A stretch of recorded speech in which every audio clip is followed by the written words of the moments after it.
Nasungkit na ng Titan Ultra Giant Risers ang kanilang ikalawang panalo sa PBA Season 50 Commissioner's Cup habang nananatili namang malinis ang record ng Rain or Shine Elasto Painters. Ang mga naging aksyon sa pambansang liga ng bayan sa report ni teammate Jamaica Bayaka.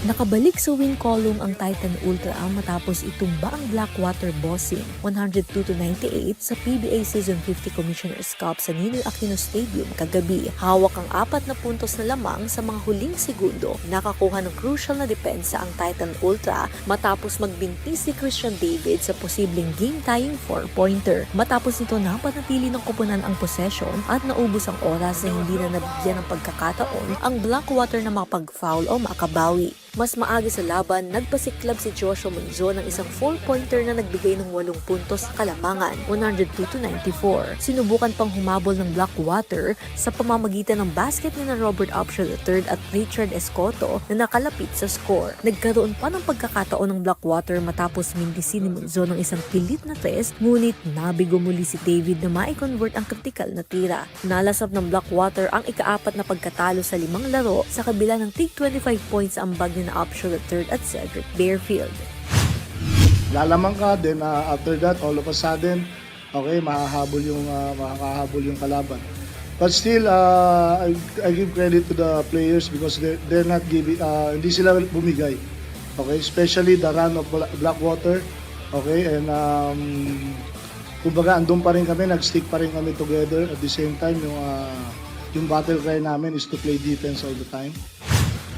Sa ikalawang laro naman pinanatili ng Rain or Shine Elasto Painters ang malinis na record matapos malusutan ng San Miguel Beermen 116-112.